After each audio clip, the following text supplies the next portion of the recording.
오늘은 비참한 곳에서도 할 수 있는 것이라는 제목을 가지고 하나님 말씀 증거하도록 하겠습니다.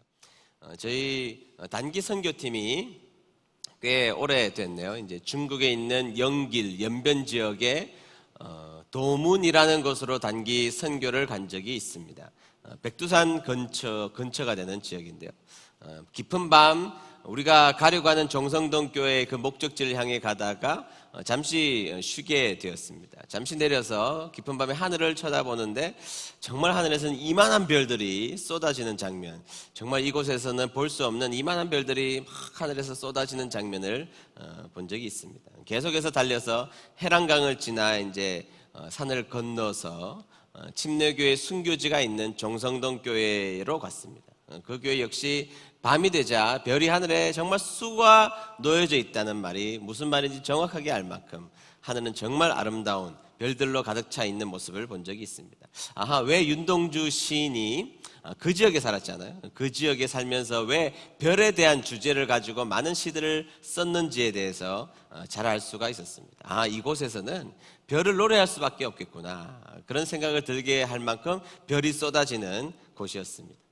자, 여러분, 우리는 밝은 별, 반짝반짝 하는 별을 굉장히 좋아하죠. 그래서 스타를 우리는 꿈꾼다 이렇게 말하기도 하지 않습니까?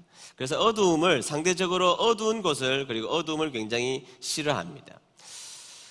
그러나 여러분, 우리가 이 밝은 별을 보기 위해서는 사실은 굉장히 그 주위가 깜깜할 때 밝은 별이 비로소 보인다는 것이죠. 주위가 어두우면 어두울수록 밝은 별을 볼 수 있다는 것입니다. 저희들 어릴 때만 해도 별들을 많이 보았습니다. 여기는 무슨 별, 여기는 무슨 별, 무슨 별자리 이렇게 이야기했지만 지금 하늘 쳐다봐도 별이 보이지가 않아요. 왜냐하면 주위가 너무 밝아졌기 때문인 것이죠. LA 근교에 가보면 위성도시 가운데 팜스프링스라는 아주 유명한 휴양도시가 있습니다. 사막 가운데 있는 도시인데 옛날에는 그 사막에서 온천이 나왔기 때문에 사람들에게 휴양도시로 굉장히 각광받는 지역이었습니다만, 시간이 지나면서 사람들이 그 온천에 대해서 갈망도 점점 없어지고 점점 쇠퇴해가는 지역이 되자 시장과 시의회는 이런 결의를 하게 됩니다. 우리 지역에 살고 있는 이 지역의 인공 불빛, 다시 말해서 가로등을 일정 시간이 되면 끄자고 시민들을 설득하기 시작했습니다. 그때 사람들은 그 인공 조명, 다시 말해서 가로등이 꺼져 있는 그 길은 매우 위험할 수 있다고 생각해서, 그리고 불편할 수 있다고 생각해서 많은 사람들이 거부를 했지만 시장은 끊임없이 설득하기 시작했습니다. 이 팜스프링스가 가지고 있는 가장 큰 장점 가운데 저기 하늘 위로 보이는 별빛이 너무 아름다운 곳인데 이 가로등 때문에 보이지 않는다는 것입니다. 그래서 우리가 이 가로등을 끄기 시작하면 저 하늘에 너무 아름다운 하나님이 지으신 자연 불빛, 이 별빛이 보이기 시작할 것이라고 설득했고, 결국에는 설득에 성공을 했습니다. 그래서 일정한 시간이 되면 팜스프링스의 모든 가로등은 일제히 꺼지게 됩니다. 그리고 그 가로등이 꺼져 있는 그 팜스프링스의 하늘은 정말로 그 세계의 어느 나라에서 볼 수 없는 아름다운 별빛이 쏟아지는 곳이 되었고, 많은 사람들이 찾아오는, 그래서 미국 사람들이 가장 나이가 들어서 살고 싶어하는 가장 유명한 곳, 그곳이 바로 팜스프링스라는 곳이 되었다는 것이죠. 정말로 인공 불빛이 꺼져서 어두워지자 별은 밝게 보이는 동네가 되었던 것입니다.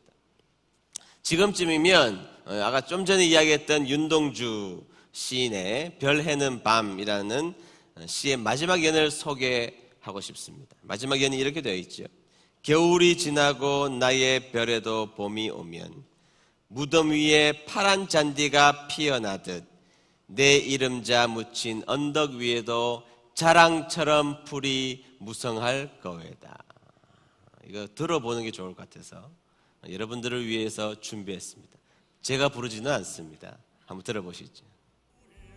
지나고 나의 별에도 봄이 오면 무덤 위에 파란 잔디가 피어나듯 내 이름자 묻힌 언덕 위에도 자랑처럼 불이 무성할 거외다.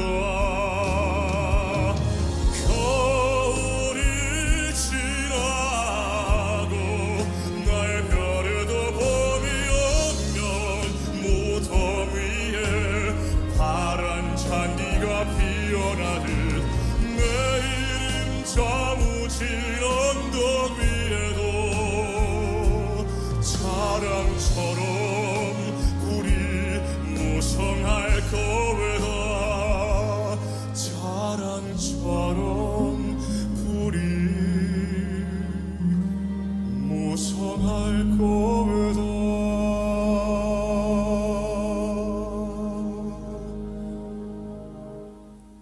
가사를 보면 아름다운 가사를 볼 수가 있죠.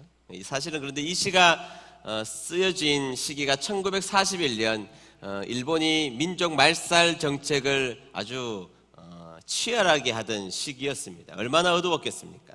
나라가 없어지고 나라 이름조차 없어진 그 시기에 이 시인은 그럼에도 불구하고 이 세상이 깜깜해질 때 그럼에도 불구하고 저 별은 빛나고 있음을, 희망은 꺼지지 않았음을 계속해서 우리에게 들려줬던 아주 위대한 시인이라고 생각합니다. 이 시의 좀 전에 가사를 보면, 다시 그 시를 보면 이런 이야기가 있죠. 내 이름 묻힌 언덕, 이렇게 나와 있는데, 이 언덕은 사실은 무덤을 말하는 것입니다. 무덤, 좀 전에 나왔던 그 무덤을 말하는 것이죠.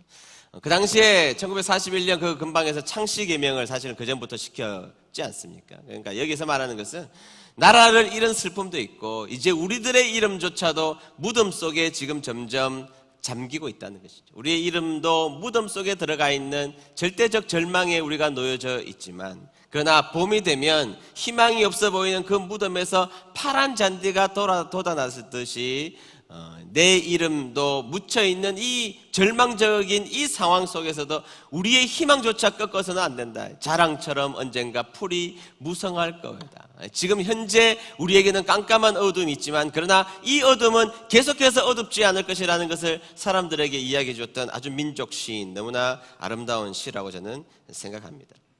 여러분, 저는 신앙인의 모습이 이래야 되지 않을까라는 생각이 듭니다. 가끔 우리의 인생에서 어두움을 만나게 되죠. 깜깜하고 어두운 인생을 경험하게 되지만, 그러나 우리는 그 깜깜할 때 그냥 깜깜하다고만 말하고 느껴서는 안 되는 사람들이 하나님을 믿는 사람이라고 믿습니다. 깜깜하지만, 그러나 어둡지만, 그러나 어두울수록 밝아지는 역설. 인공의 불빛이 꺼야 저기 빛나는 자연의 별이 보이는 역설, 그리고 우리가 약해질 때 더욱더 강한 하나님을 만나게 되는 그 희망의 노래를 부를 수 있는 주님의 종들 되시기를 주의 이름으로 축복합니다. 자, 요나로 다시 한 번 더 잠시 돌아와 보죠. 요나는 그 어떠한 사람도 경험해보지 못한 깜깜한 어둠 속에 있죠. 오감이 깜깜했습니다. 영적으로도 깜깜했습니다. 소망의 희망조차도 깜깜한 곳에 그는 갇혀 있게 되었던 것이죠. 그런데 그 갇혀있는 그 자리에서 그 요나가 선택한 것이 뭐죠? 선택한 것이 뭡니까? 1절입니다. 1절 말씀. 다 같이 읽습니다. 시작. 요나는 물고기 뱃속에 있으면서 그의 하나님 여호와께 기도했습니다. 아멘. 따라하겠습니다. 기도는 별이다. 네, 기도는 별입니다. 아무리 우리의 인생이 깜깜할지라도 우리의 인생이 어두울수록 우리에게 보이는 것, 하나님께 나아가면 살 수 있다는 것. 아멘. 네, 그래서 기도하는 것이 보이는 것이죠. 우리 인생이 아무리 어둡고 깜깜할 때 우리에게 보이는 것, 기도해야 되겠다는 막중한 사명감과 막중한 의무와 막중한 특권들이 우리의 인생에 보이는 것이죠. 그래서 기도는 우리의 인생의 별이라는 것입니다. 자, 그는 기도를 선택했습니다. 그 깜깜한 곳에서 그는 기도를 선택했는데, 그의 기도는 우리에게 세 가지를 저는 가르쳐 준다고 생각합니다. 자, 첫 번째, 우리가 처한 상황이 기도를 막아서지 못한다는 사실입니다. 다 같이 읽어봅니다. 시작.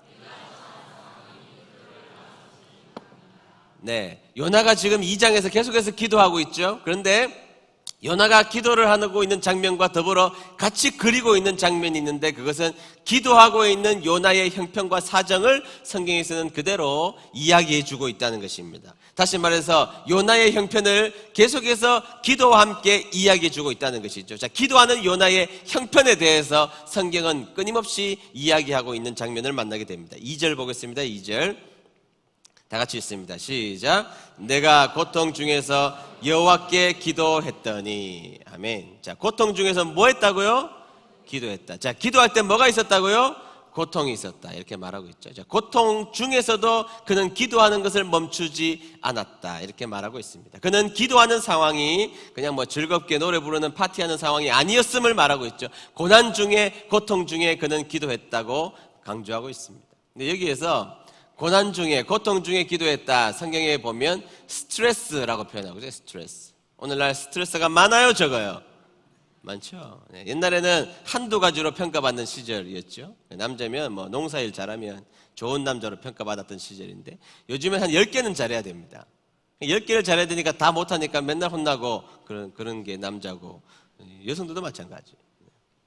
그런 거 아니겠어요? 그러니까 굉장히 스트레스가 많은 시절이죠. 근데 우리에게는 스트레스가 두 가지 종류가 있죠. 네거티브 스트레스가 있어요. 그래서 우리는 디스 스트레스라고 하고, 그리고 포지티브 스트레스가 있죠. 그러니까 긍정적인 우리의 자극을 주는 것, 그것을 유 스트레스라고 하는데, 오늘 여기 성경에는 디스 스트레스가 적혀져 있어요. 그는 고난을 받았다는 거예요. 스트레스가 많았다는 것입니다. 이런 스트레스가 많지 않겠습니까? 물고기 뱃속이에요. 냄새나고 더럽고 깜깜하고 오감으로 모든 스트레스를 그냥 세상 그 어느 것보다 받는 것, 그것이 바로 물고기 뱃속이었지 않겠습니까? 배멀미 해보셨어요? 배멀미? 네, 저는 뭐 기차 멀미도 해보고 비행기 멀미도 해보고 차 멀미도 해보고 다 해봤는데 제일 힘든 건 배멀미예요. 배멀미는 왜 힘들어요, 여러분? 그냥 이게 덜썩덜썩 하는 게 아니고 울렁하죠, 울렁. 지금 벌써 안 좋죠, 속이.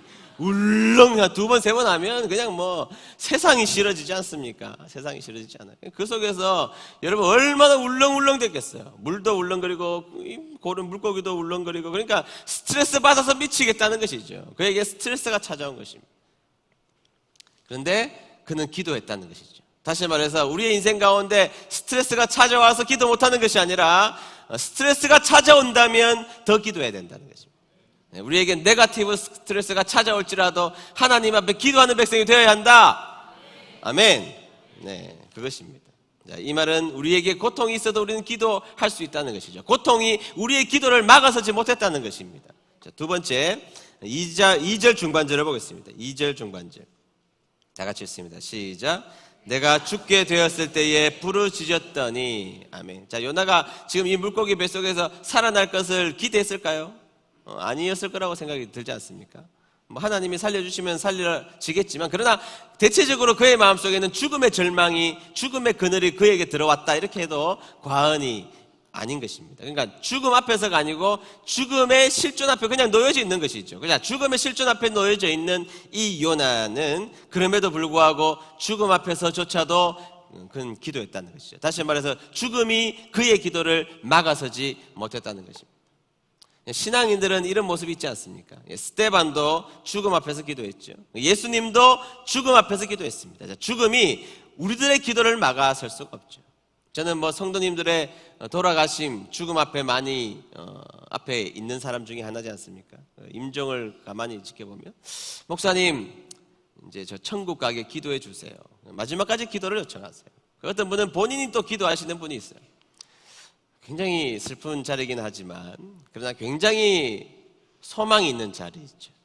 이 죽음이라는 절망이 뒤덮었지만 기도하는 이 자리는 정말 복된 자리. 그래서 여러분, 죽음이라는 고통이 우리에게 찾아올지라도 하나님 앞에 기도하는 백성이 되어야 한다는 거, 우리가 가져야 될 의무인 줄로 믿습니다. 4절 상반절에 보면 또 이렇게 나와 있죠. 다 같이 읽습니다. 시작.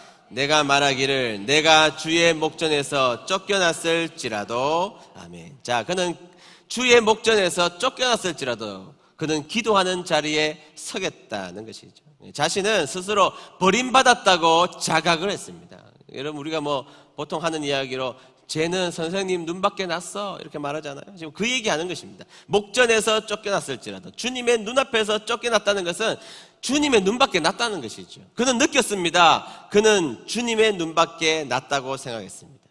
여러분, 주님의 눈밖에 나는 것은, 주님 눈밖에 나는 것은, 주의 목전에서 쫓겨나는 것은 죽음보다 더 두려운 일이죠.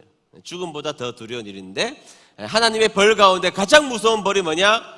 매를 드는 건 아닙니다. 맞으면 돼요. 맞으면 더 깨닫고 하나님 안으로 돌아오게 되죠.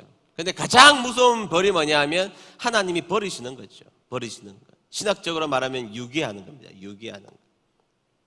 요나는 그 벌을 받았다고 생각했습니다.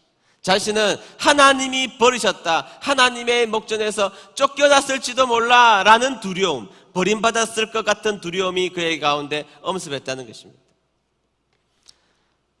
우리 아들 미니 이야기를 좀 해야 되겠네. 어디 갔나? 네, 미니가 초등학교 1학년 때 집에 가서 내가 사탕 하나 사줄게. 네, 자꾸 자기 이야기 한다고 그만 좀 하라고. 네, 미니가 초등학교 1학년 때라고 제가 기억하는데요. 엄마가 한번 혼을 냈습니다. 한번 혼을 내자 미니가 엄마에게 강한 도발을 한번 하더라고요. 나 집 나갈 거야. 가출하겠다는 이야기예요. 가출하겠다 그런 이야기를 하더라고요. 그래서 내가 좀 들어보니까 좀 웃기기도 하고 한편으로 좀 가짜기도 하고, 그래서 제가 그 얘기를 듣고 아무 말 하지 않고 제가 창고에 가서 우리 집에서 가장 큰 여행용 캐리어를 꺼냈습니다. 캐리어를 꺼내서 미니가 도발했던 그 미니 앞을 지나서 미니 방으로 제가 들어갔습니다. 그리고 그 가장 큰 캐리어의 문을 쫙 활짝 열기 시작했습니다. 그리고 잘 보이는 곳에서 미니가 입는 미니의 외투, 겨울이었거든요. 미니의 외투를 집어넣었습니다. 그리고 위도 집어넣었습니다. 청바지 하나를 집어넣자 미니가 저에게 와서 아빠 잘못했어요 그렇게 이야기를 하더라고요. 내가 이야기를 했습니다. 아니야 미나, 너의 의견은 반드시 존중받아야 돼. 그리고 나서 속옷을 집어넣었습니다. 그러자 미니가 회개의 눈물을 흘리기 시작했습니다. 여기에 멈추면 안 됩니다, 여러분. 그래서 팬티까지 다 집어넣고 이제 마지막 남은 것 양말까지 제가 탁 집어넣었습니다. 그러자 정말 미니에게는 입에서 방언이 터져 나오기 시작했습니다. 무슨 말인지 알아듣지도 못하겠어요. 막 무릎을 꿇고 잘못했다고 이야기를 하더라고요. 아니야 미나, 네 뜻대로 한번 해보는 것도 나쁘지 않을 것 같아.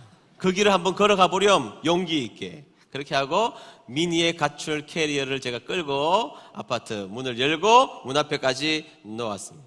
그러면서 이야기했습니다. 미나 잘 가, 다음 기회가 되면 우리 다시 만나자 하고 아파트 문을 닫았습니다.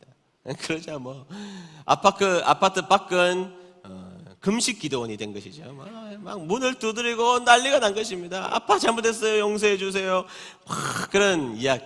너무 시끄러워서 문은 열어주긴 했지만 또 제가 하는 이 훈육 방식이 저는 옳다고 이야기한 적 한 번도 없습니다. 집에 가서 써먹는 역사가 없게 되기를 바랍니다. 요나가 그걸 느낀 것이죠. 유기되는 두려움, 버림받는 것에 대한 두려움을 그의 마음속에 느낀 것입니다. 나는 하나님 눈밖에 난 것 같아. 아무리 생각해도 하나님 목전에서 나는 쫓겨난 것 같아. 하나님의 눈밖에 난 나의 인생. 그럼에도 불구하고 내가 하나님의 눈밖에 났을지라도 나는 하나님 앞에 기도하는 이 기도를 결코 멈추지 않을 거야. 그렇게 해서 기도하는 거예요 지금. 그는 그 고통과 어려움 속에 있었지만 하나님 앞에 기도했다는 것이죠. 여러 가지 고난이 있었습니다. 스트레스가 있었습니다. 주님 앞에 쫓겨난 것 같은 그런 고통 가운데 있었지만 그는 기도하기를 멈추지 않았다는 것이죠. 여러분, 요나의 기도의 전투력이 보입니까? 기도의 전투력? 따라하겠습니다. 기도는 전투력이다. 우리의 삶 가운데 여러분들의 인생에서 그 어떤 상황이 여러분들 가운데 몰려올지라도 여러분들은 반드시 그 고통과 어려운 상황 속에 하나님 앞에 기도해야 되고 그리고 기도할 수 있다는 것입니다. 물고기 뱃속에서 요나가 기도를 선택했고 그가 온갖 스트레스와 하나님의 목전에서 쫓겨난 것 같은 느낌을 받았을지라도 그는 기도하기를 주저하지 않았던, 모든 상황에서도 기도하기를 주저하지 않았던 그 요나의 모습. 그래서 우리 사랑하는 은혜드림교회 성도님들도 기도의 전투력을 높이는 여러분 되시기를 주의 이름으로 축복합니다. 두 번째, 그는 거기에서 행복하지는 않았지만 유익했다고 성경에서 말하고 있습니다. 다 같이 읽어봅니다. 시작. 네, 그의 기도를 한번 보십시오. 자, 그가 있는 자리는 행복한 자리입니까? 불행한 자리입니까? 불행한 자리죠. 행복이라는 것을 조금도 찾아볼 수가 없습니다. 스트레스가 많은 지역입니다. 스트레스가 많은 자리예요. 실제로 불행한 자리에 있었던 것입니다. 물고기 뱃속에 있는데 행복한 것이 뭐 하나라도 있겠습니까? 무엇이 행복했겠습니까? 물고기 뱃속에서 냄새가 행복할까요? 소리가 행복할까요? 맛이 행복할까요? 촉각이 행복할까요? 생각이 행복할까요? 아무것도 행복할 것이 없습니다. 그리고 불순종했기 때문에 그에게는 또한 이 불행이 찾아왔기 때문에 아무것도 행복하지 않았습니다. 그러나 그는 그 자리에서 행복하지는 못했지만 유익했습니다. 많은 것을 얻었습니다.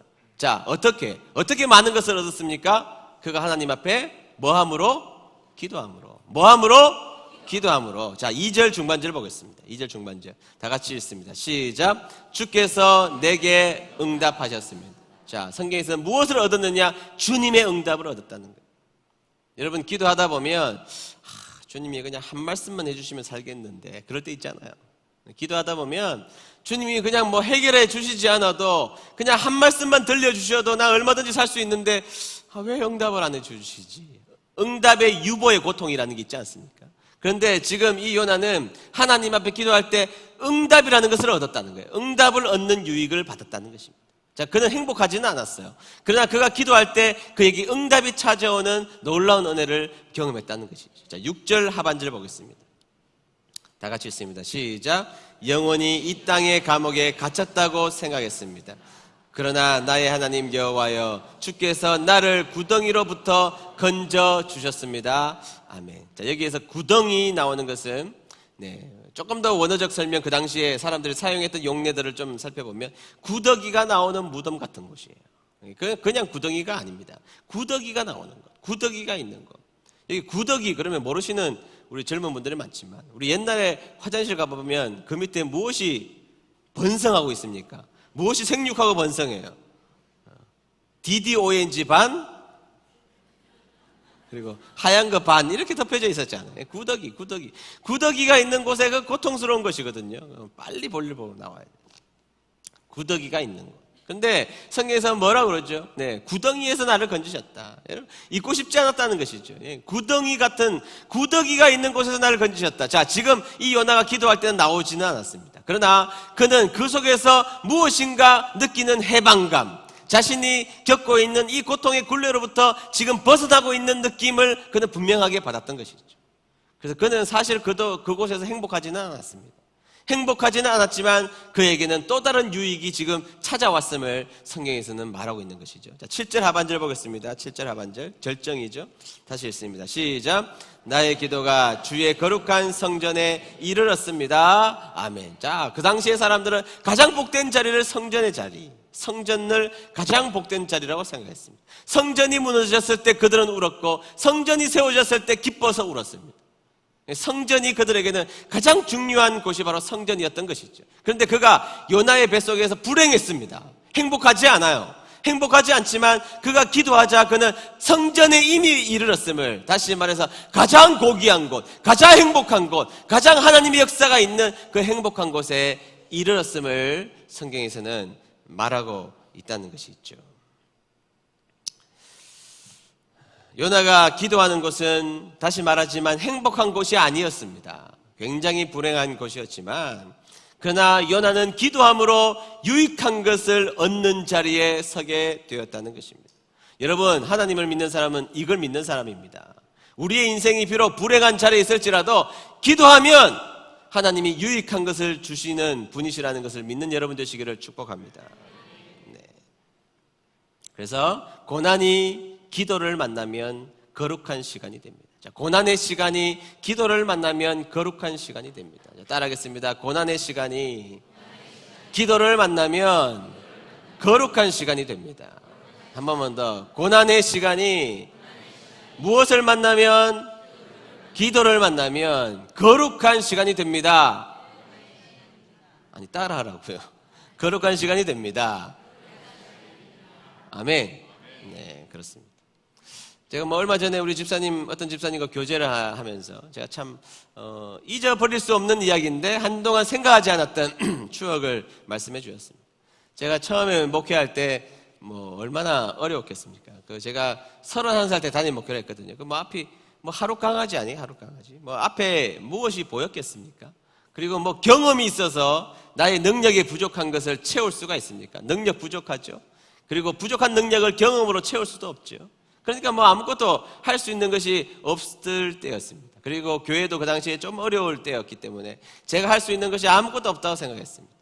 그래서 교인들이 잘 찾아오지 않는 낮에 그 옛날 교회의 강대상에 제가 올라가서 그렇게 많이 울면서 기도했었거든요. 저는 아무도 안 봤다고 생각했는데 어느 집사님도 교회에 기도하러 오셨다가 제가 눈물로 기도하는 모습을 보셨다고 이야기를 하셨습니다. 네.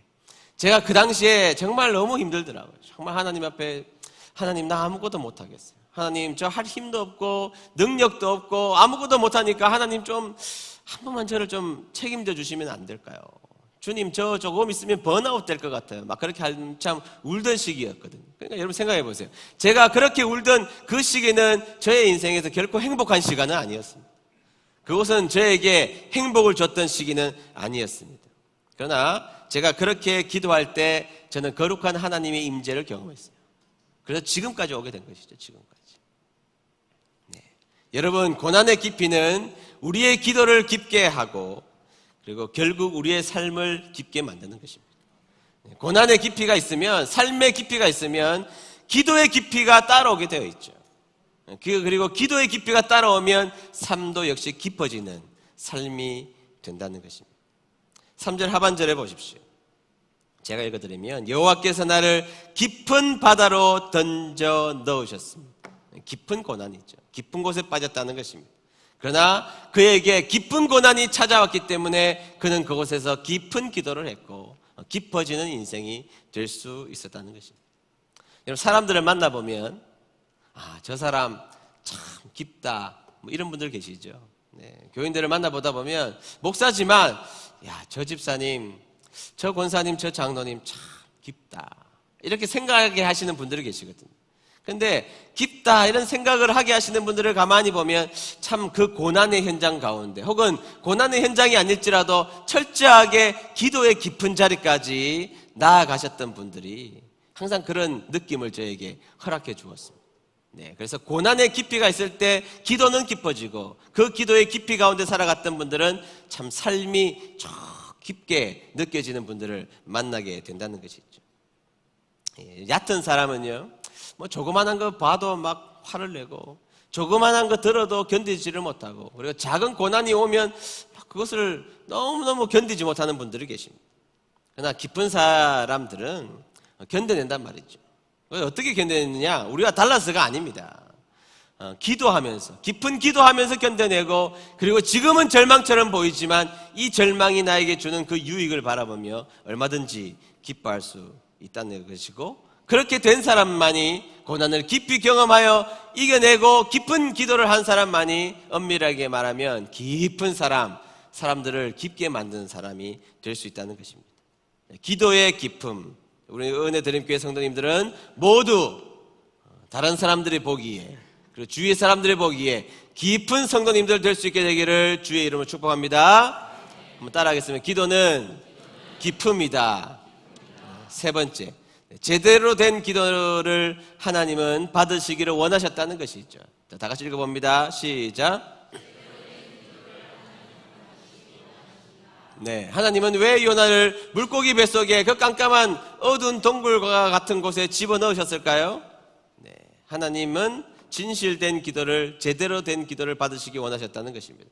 제가 사실은 이 설교를 준비하면서 연구를 하다 보면서 요나의 기도를 가만히 묵상을 하고 있지 않습니까? 요나의 기도를 가만히 묵상하다 보니까 성경에 이 퍼즐이 절묘하게 맞아 들어가는구나, 이런 생각이 들었습니다. 왜냐하면 지금 요나는 구약시대의 사람이죠. 자, 구약시대의 사람이 지금 기도하는 장면을 지금 그리고 있는데, 예수님은 그 당시의 사람들이 기도를 하는 모습을 바라보시면서 그 당시의 사람들이 기도를 좀 잘못했던 것 같아요. 그래서 잘못하는 기도를 고쳐주시기 위하여서 예수님은 기도는 이렇게 하는 것이다라고 예수님이 고쳐주신 기도 레슨이 있죠. 기도 레슨이 있습니다. 자, 주기도문을 가르쳐 주시기 직전에 기도에 대한 가르침, 기도 레슨을 사람들에게 해준 적이 있습니다. 그 레슨을 한번 보십시오. 마태복음 6장 5절에서 6절 보면 이런 내용입니다. 다 같이 읽어봅니다. 시작.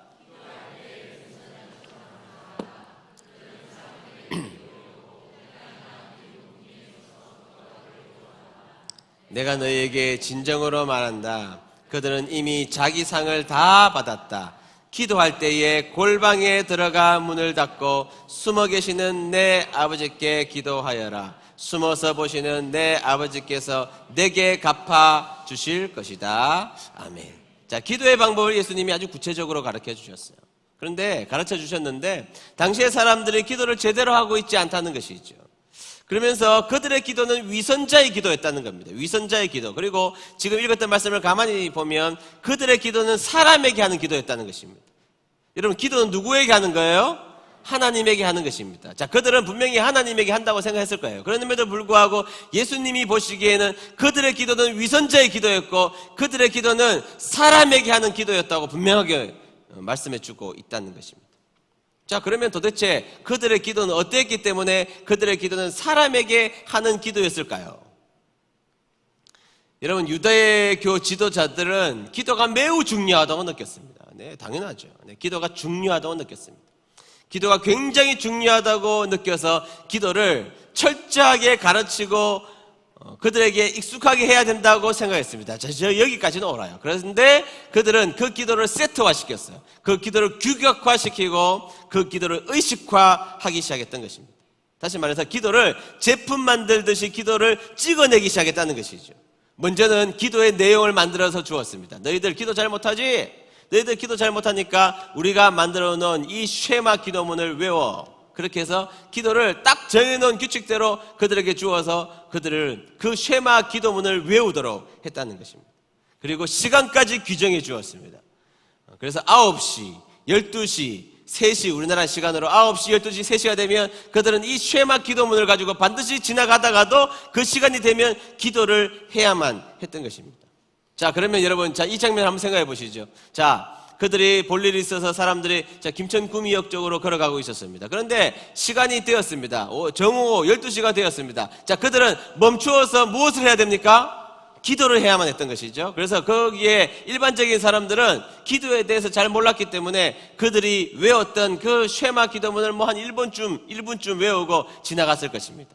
그러나 그 당시에 종교 지도자들은 기도문을 외울 필요가 없었습니다. 기도를 어떻게 하는 것인지에 대해서 너무나 능숙하고 익숙하게 잘 알았기 때문에 그들은 그 속에서 사람들이 보는 곳에서 자기의 믿음을 증명해 보고 싶었던 것입니다. 그래서 사람들이 지나가는 대로에서 서서 두 손을 들고 한참 동안이나 10분, 20분씩 서서 손을 들고 하나님 앞에 기도하기 시작했습니다. 그러면 지나가는 사람들이 저분 믿음 좋아.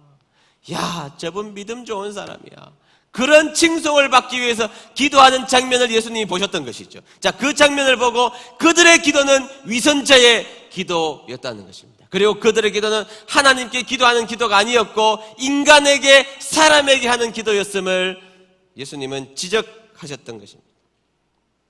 그리고 그 기도로 자신의 의를 드러내기 위함이었다는 것을 예수님은 정확하게 아셨던 것입니다. 여러분, 기도를 많이 하시는 분의 약점은, 자, 여러분 오해하지 마십시오. 기도 많이 하시는 분은 기도를 적게 하는 사람보다 훨씬 더 많은 장점을 가지고 계세요. 그런데 그분들이 가지고 있는 약점 중에 하나는 기도가 의가 되는 거예요. 기도가 의가 됩니다. 자식들에게도 맨날 그래요. 자식들에게도 내가 너를 위해서 얼마나 기도하는데 너 나한테 잘해.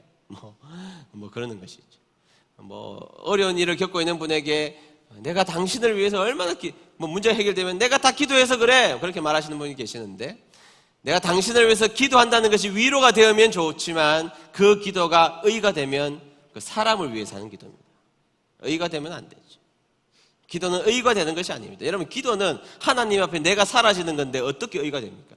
기도할 때 금식하면서 사람들이 기도했죠. 금식한다는 것은 밥을 먹지 않는 행위예요. 밥을 먹지 않는 행위는 그 사람이 죽었다는 것을 나타나는 것입니다. 자, 나는 죽었으니 하나님의 뜻대로 하는데 그게 무슨 의가 나타납니까? 내 의가 어디 있어요, 거기? 다 죽은 사람이 기도하는 건데.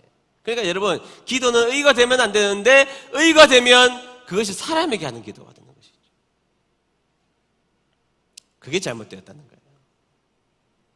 그러면서 예수님은 방법을 제시해 주시죠. 자, 위선자의 기도, 사람들에게 보이는 기도, 잘못되었다면서 하나님이 다른 방법을 하나 제시해 주시는데 그 방법이 뭐냐? 너희는 골방에 들어가서 숨어 계시는 은밀한 하나님 앞에 은밀하게 기도해라. 은밀한 기도를 골방에 들어가서 할 것을 요청하고 계시는 것이죠.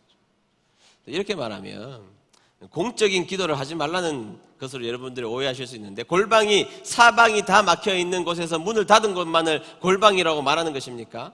성경 전체를 보면 알잖아요. 성경 전체를 통하여서 이 골방이 주는 메시지가 뭐죠? 하나님과 진실되게 독대하라는 거예요. 하나님과 진실되게 독대하는 자리에 서서 하나님만을 바라보는 기도를 할 것을 하나님은 골방이다, 이렇게 우리에게 묘사해 주고 있는 것이죠. 근데 여러분, 지금 요나가 이 간절하고 아름다운 기도를 도대체 어디에서 하고 있습니까? 여러분, 요나 1장부터 4장까지 요나의 아름다운 모습은 2장에서만 등장해요, 사실은. 그러니까 이 아름다운 기도를 하는 이 장면은 지금 어디에서 이루어졌느냐? 골방이죠, 골방. 물고기 뱃속에 들어가 있으니 그곳에는 나갈 수도 없고 들어올 수도 없는 정말로 골방입니다. 그 골방에서 사람들의 소리가 들리긴 합니까? 사람들의 눈을 의식할 필요가 있습니까?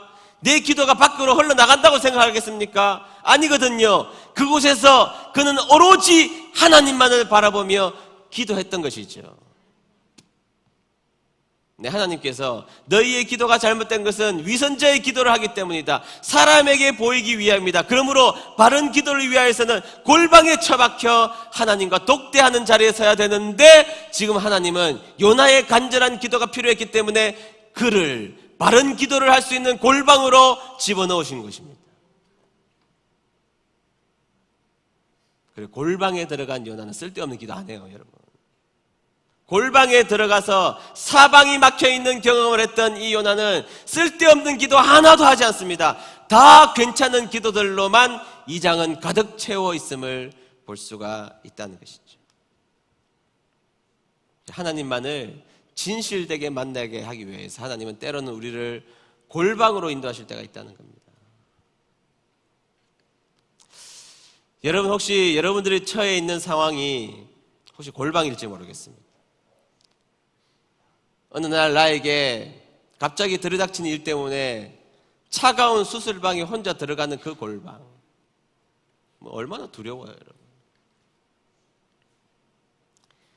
내가 그동안 소망을 두었던 어떤 일들이 다 망가져버리고, 어제도 내가 어떤 분을 만나니까 자기가 그동안 소망을 가졌던 것이 다 없어졌다는 이야기를 하셨어요. 우리 교회 분이 아니신데. 네, 그런 경험들을 우리 인생 가운데 하게 될 때가 있잖아요. 근데 그분도 교회를 그동안 안 다니시다가 그런 경험을 하고 다시 교회를 다니고 싶다는 이야기를 했습니다. 네, 그런 골방. 나는 원하지 않았어요. 나는 바라지도 않았고 기대하지도 않았던 것들이 내 인생에 찾아오므로 그냥 골방에 처박혀 있는 듯한 느낌을 받을 때가 있지 않습니까? 네, 수고했습니다. 수고했지만 빈 그물질이에요. 내 눈앞에 놓여져 있는 것은 한 마리 물고기 잡혀져 있진 않는 빈 그물만 내 눈앞에 놓여져 있는 것이죠. 네, 내가 수고한 인생을 살았지만 아무것도 없을 때 또 다가오는 공고함, 공고함, 피곤하잖아요. 열매 없는 일을 하는 피곤함이 내 인생에 찾아올 때가 있죠. 외롭고 고달프고 견디기 힘든 마음의 고통을 안고 있는 그 자리가 어디예요, 여러분? 여러분들이 그렇게 피하고 싶은 그 자리, 하나님 이 자리를 떠나가게 하나님 도와주세요 라고 말했던 그 자리가 바로 하나님이 여러분들을 진실되게 만나고 싶어하는 골방의 자리라는 거예요. 그래서 여러분, 우리의 기도 가운데 내 인생의 어두운 구석을 지나갈 때 하나님 앞에 하나님 이 골방을 없애주세요. 네, 그 기도 하셔야 되겠지만 그 기도 하시기 전에 우리가 먼저 해야 될 기도가 있다면 그곳에서 진실된 하나님을 진실되게 독대하며 하나님만을 생각하며 하나님만을 의지하는 것을 먼저 하는 우리가 되어야 할 줄로 믿습니다. 여러분들이 그렇게 싫어하고 힘들어하고 고통스러워하는 그 자리가 왜 있다고 생각하십니까? 왜 나에게 찾아왔다고 생각하십니까? 아직도 모르세요? 알죠? 왜 찾아왔습니까? 하나님이 여러분들을 독대하고 싶으신 거예요. 네, 여러분 아파요? 여러분 고통이 여러분들을 짓누르고 있습니까? 자, 여러분 무슨 시그널이에요? 하나님 만나자는 시그널. 그때 세상을 바라보기 전에 세상의 모든 스위치를 끄고 인공의 불빛, 인간의 노력을 끄고 나의 모든 것을 끄면 하나님 보이는 것입니다. 그리고 그 하나님 앞에 나아가는 저와 여러분 되시기를 주의 이름으로 축복합니다. 찬송가 인내하신 구세주여, 참 좋은 찬송이죠. 저는 그런데 이 찬송의 번역이 영어가 참 좋은 것 같아요.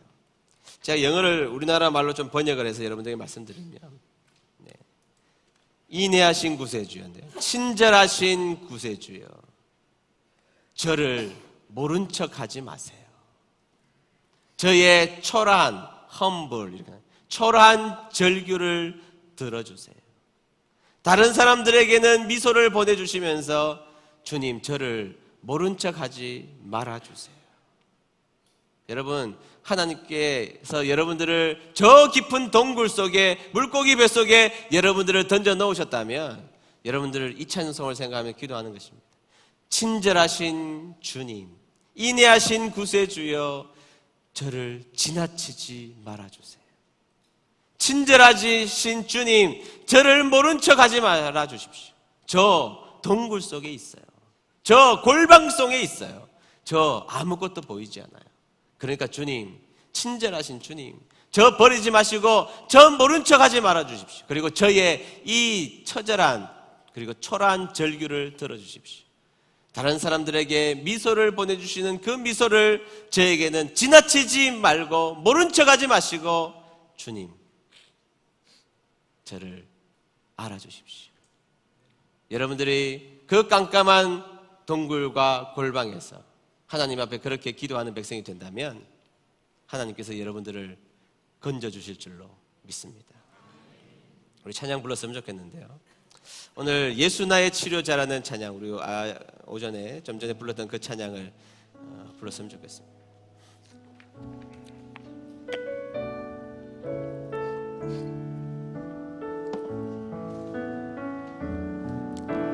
예수 나의 좋은 치료자, 그의 눈이 머무는 곳에 나의 슬픔과 고통 고개를 들어 그의 얼굴 볼 때에 예수 나의 좋은 치료자. 우리 처음부터 다시 불렀으면 좋겠습니다. 예수 나의 좋은 치료자, 예수 나의 좋은 치료자, 그의 손길이 곳에 나의 상처와 아픔 영원히 들어가는 눈물 담아줬네. 예수 나의 치료자. 우리 그분을 찬양합시다. 나 노래하리, 나 노래하리라. 천한 나를 돌아보신 구세주를 찬양해. 하늘 닿는 곳까지 내 손 들리라. 예수 나의 치료자.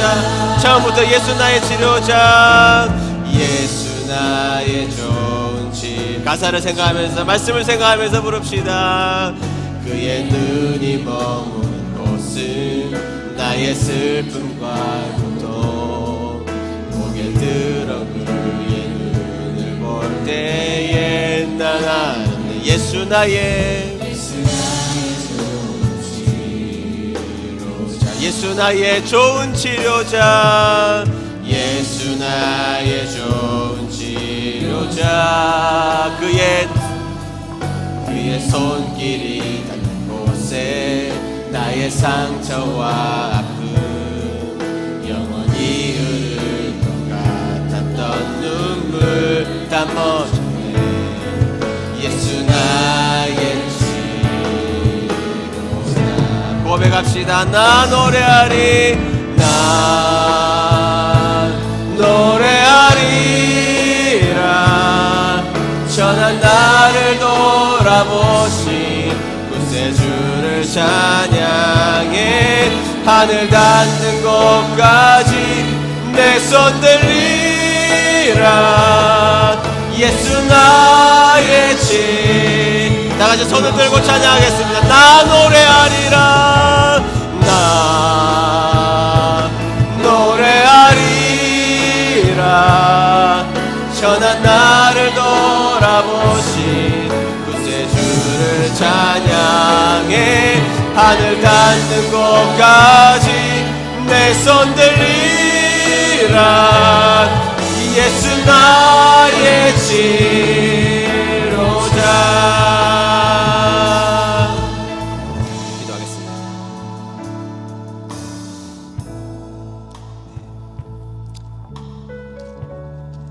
우리 인생 가운데 내가 원하지 않았던 골방에 들어가게 될 때가 있지 않습니까? 내가 원래 바라고 원했던 일들은 다 무너지고 원치 않는 일로 우겨쌈을 당할 때가 있죠. 우리 주님이 어떤 분이십니까? 친절하신 구세주여, 저를 모른 척하지 마세요. 친절하신 구세주여, 이 골방에 있는 저를 모른 척하지 마세요. 네, 우리는 그 골방에 들어갈 때, 그리고 깜깜한 물고기 뱃속과 같은 그 동굴에 들어가 있을 때 우리는 하나님이 원하시는 한 가지만 발견하면 됩니다. 그것은 하나님께서 우리를 독대하고 싶어 하시는 그 사랑의 음성이죠. 여러분, 그동안 수없이 여러분들이 원망했던 자리가 어떤 자리였습니까? 여러분들이 그동안 그렇게 피하고 싶었던 그 자리가 어떤 자리였습니까? 사실은 그 자리가 하나님 앞에 깊은 기도를 올려드리는 자리며, 그 자리는 하나님과 유일하게 독대할 수 있는 주님이 부르신 골방이었던 것입니다. 여러분, 오늘 그 골방에 놓여져 있는 분들이 계십니까? 이제 우리는 그곳에서 더 이상 괴롭다고만 말해서 안 됩니다. 주님께 나아가야 합니다. 오늘 함께 기도했으면 좋겠습니다. 주님, 내 인생에 때로는 괴롭고 낙심의 그늘이 드리워져 있습니다. 주님, 내가 원하지 않는 고통의 그늘이 내 인생을 압도하고 있습니다. 그러나 주님, 지금 이곳이 나는 행복하지 않고 나는 절망을 노래할 때 주님은 주님 바라보라고 나를 부르신 자리라는 것을 오늘 알았습니다. 주님, 주님께 나아가겠습니다. 주님, 오늘 주님께 나아가겠습니다. 오늘 주님의 백성들이 주님께 나아가겠습니다. 주님, 저를 모른 척하지 말아주십시오. 다 같이 합심하여서 기도하도록 하겠습니다. 기도합시다. 하나님 아버지, 감사합니다.